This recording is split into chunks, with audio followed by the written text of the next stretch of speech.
call. Let's keep it moving today. We want to move on to one of your favorite segments, I bet, the This Is Your President segment, Murdoch. So we've got some great... Morgan. Yeah, thanks for calling. We got some great clips coming up in this segment. One of our favorite segments. We've been putting this one off now for too long, and we want to get this one done today because we really had some great stuff. We're going to jump back a little bit in time, but don't worry, these oldies but goodies are not that old. They never get old. These things, I mean, they are always fresh, and you didn't hear them anywhere else because the media never talks about them. This first clip we've got is Biden on stage. You got to love this. He gets confused. I mean, does he seem like he might have dementia? He's always got, remember how he's always got to find Jill? I mean, Dr. Jill. He's always looking around. Where's Jill? Because she's his handler. She's the one that keeps him on the straight and narrow. And when she's not around, he gets very nervous. I mean, and then he starts wondering whether ice cream is coming today or not. Let's hear him on the stage wondering, where is everybody? You know, here we go. Where is everybody? Jill. Jill's here. The Attorney General. We got the dog. Everybody's there. All right, Jill.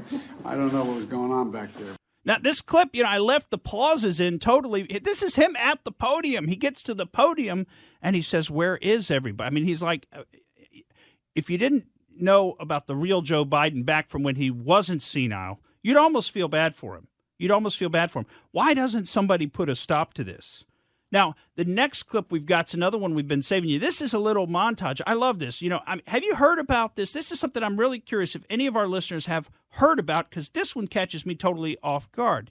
I mean, maybe it's true what Biden says, and everybody really is getting their internet in the McDonald's parking lot. You don't know what he's talking about? I didn't know either. Apparently, he thinks people drive to McDonald's who can't afford internet at home. You know, and this is part of the whole infrastructure plan. Remember, they're going to give a bunch of people free broadband internet. They're going to give them credits to pay broadband, credits that are coming out of your pocket and my pocket so that they can get broadband. Well, why do they need broadband? They just drive to McDonald's, right? That's what Joe Biden thinks. Now, I've driven by a bunch of McDonald's. I haven't been particularly looking for it, but I don't see any folks sitting out there in the parking lot stealing internet from McDonald's. But to say that Joe Biden is obsessed with this topic might be just a little bit of an understatement. Maybe we should say he's loving it. I mean, he's got this. We put this montage together. Listen to this montage of him talking about people in the McDonald's parking lot stealing internet.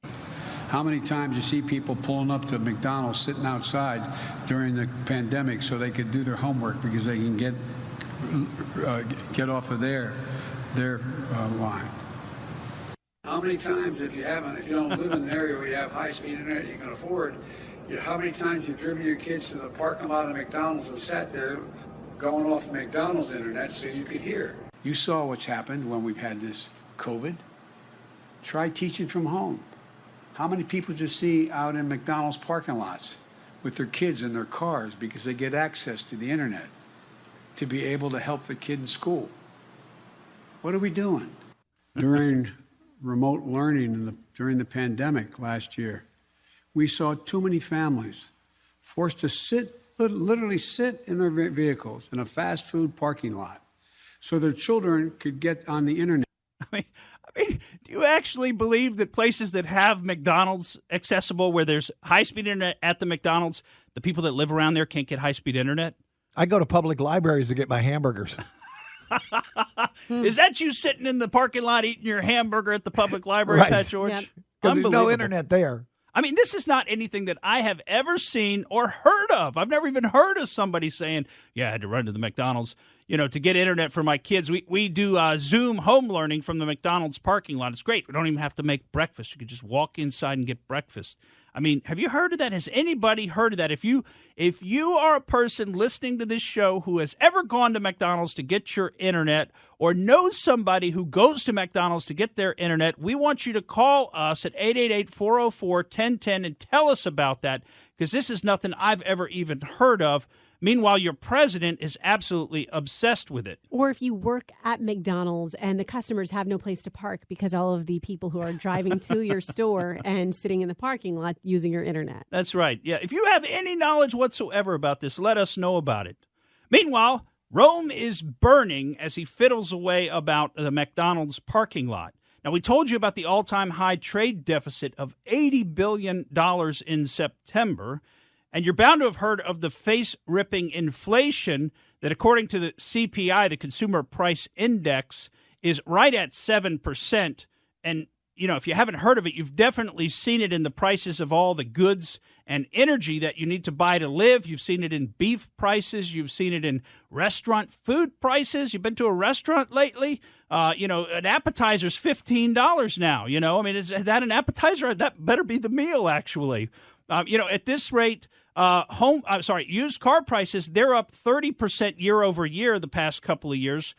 Don't even get us talking about your housing prices, right? Because if you live here in Florida where we live, home prices are doubling every 3 to 5 years. You step off of that treadmill, you can never afford to get back on. And we are very familiar with this here in the Tampa Bay area. In fact, just Friday of last week, an article went up on Bloomberg with the headline, quote, Tampa inflation tops major U.S. cities at 8% in November from a year ago. And they say that Tampa Bay, of all the cities in the whole country, has the highest inflation. All the major cities. Can you believe that? Right here at home, right here in Tampa Bay. I believe it. Yeah, if you've been to restaurants, you believe it. I've talked to people who've been to other cities. But why is that? I'm not sure. I think it's because of all the people fleeing, these COVID lockdown states. We got a lot of people coming from New York. They can now work remotely. They're getting New York salaries, and hey, the money's just a lot easier up there, in terms of the actual dollars made in salary. So you get down here, you got to find a place to live. You got to have a home. So they get into these bidding wars. Anybody that's been watching the residential real estate markets heard about these bidding wars. Bid the housing prices up. They want to go out and have a nice dinner. Now you go out for dinner. Sometimes places, a couple of $100 for two people to have, frankly, a nice dinner, but it ain't that nice. Texas has got to be more expensive. Well, not right now. Right now, Tampa Bay is the fastest rising, and you compare it to other cities. I was in Chicago not so long ago. I've heard of people being in D.C. Our food costs here at restaurants are actually exceeding what you see in cities like Chicago and D.C., amazingly enough. Thank you for listening to the Morgan Streetman Show. We hope you enjoyed what you heard, and if you did, please click like and subscribe to help us out. And remember that we recommend that you exercise your brain at least once a week.